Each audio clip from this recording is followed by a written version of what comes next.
Hello, welcome back to the library. Let's get down to business. So, this episode is script free and we're just doing it live. Thanks to our friends at redump.org, a whole bunch of variants for Oddworld, Abe's Oddysee, have come to fruition, and after a very false start on my end, we finally have all 5 copies to talk about. Let's get right to it. First and foremost is the original print run of Oddworld. Now, at first glance, there's a disc falls out. At first glance, there really isn't a tell to know that this is the first print, but we'll get to that in a second. What you need to know about the first print is that if you throw this disc into a CD drive on a computer and look at the file creation dates, you're going to see it as August 16th, 1997. Remember that. After the first one came out, there was a reprint of the Black Label with 2 important distinctions. This one now has a creation date of October 30th, 1997. And why is that, you ask? Well, the original has no EDC.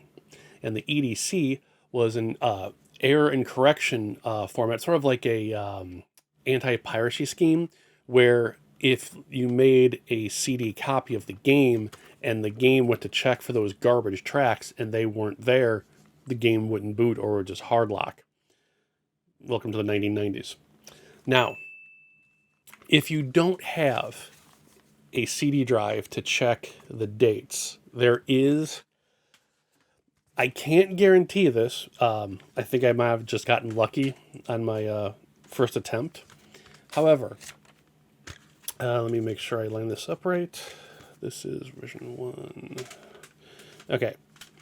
If you're out in the wild, you don't have a CD drive with you. If you look at the game discs, it's got that really cool artwork from the area that the game takes place. You need to pay attention to this big purple patch over here. Depending on the release, it's either going to look a lot more hue and purplish or more matte and silverish. And I have already got these guys scanned and up on Game-Rave.com, so you guys can go there to check out. The purple one is the revision one, the one with the error correction on it. Now, so we have, now that we have the first revision, it also means we now have the first label difference. Revision 1 is the one that entered the first Greatest Hits edition. That would have been bad. Which has the new silver disc, the green artwork, etc. Now, after they re-released that, they decided to have a revision 2. And as you can tell, these guys look exactly the same. So how do you know the difference? Here's the fun part. And it's one of the reasons why I wish all the Greatest Hits releases had the silver printing. When games went to Greatest Hits, and they went with the only black layer printing, leaving the rest of the disc open and shiny, you can clearly see all of the data information on the ring, or the ring code is what you're looking for. And this is how you tell the difference between revision 1 and revision 2. With revision 1, it's going to have, I don't know if this is going to come up on camera. Yeah, I'll fix it. I'll zoom in on this in post. There's going to be a little number here, and you're looking for numbers from 6 to 4 to 2. Basically anything under 6. When you get to revision 2, I believe it should be the number 8. Yeah. If you look on revision 2, it's going to have the number 8. Now, based on Redump's records, we don't know what 7 is. So if you want to be absolutely sure that you have at least one copy of each revision, just shoot for 8 and then anything 6 and below. Now, here's the really fun part.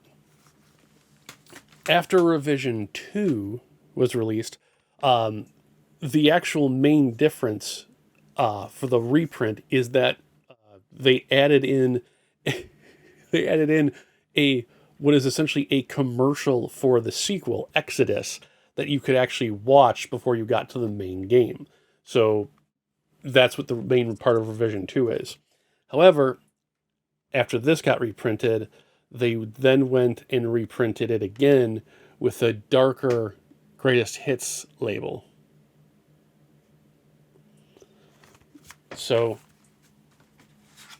to recalibrate, you have original release, no EDC,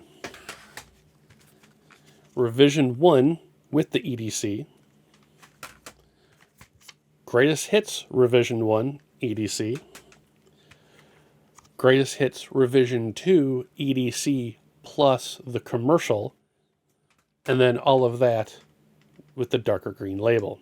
As long as you keep an eye out for the ring codes on the greatest hits ones, and literally just the color banner, these guys are super easy to find. This took me, I think, an hour on eBay hunting through all the auctions that were clearly close enough to the disc that I could read the ring codes. And then with this guy, right now, it's either checking the creation date in the CD drive, or it's hoping that that color trick I showed you and how I'll have on website is what to do. Obviously, as I said, these guys are all on the website already, good to go. So I'll post a link in the comment section or this video description below. And yeah, another Variant Hunter quest completed, I hope. But yeah, if you have any questions, let me know in the comment section below. I'm always here when you guys need me to answer questions. Quick sort of housekeeping, if you will. I am entering the holiday era for my job, which means sometimes I don't get to as many updates as I'd like on website due to time constraints and so forth. But I'm still working behind the scenes. It's all good. And then 2, if you guys haven't noticed, I soft launched memberships here on the channel. So for those of people that didn't want to hang out on Patreon, you can actually just join memberships here on YouTube and get the same bonuses, plus actually a little bit more due to the way YouTube works.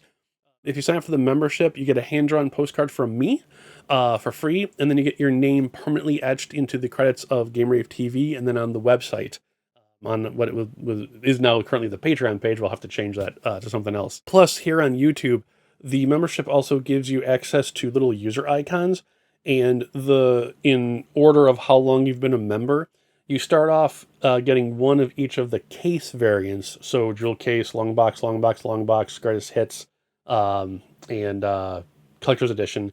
And then after that, each next case is a video game that's been more and more sought after. So you get little icons of like Misadventures of Trombone and Persona. Eventually, I think it's 10 years. If you're a membership for 10 years, it's the Assassin's case for Elemental Gearbolt. Just something fun to do. If not, it's all good. That said, if you guys have any questions, answer down below. You can join me on Discord for free. I'll see you guys later. Any questions, let me know. Have a good one.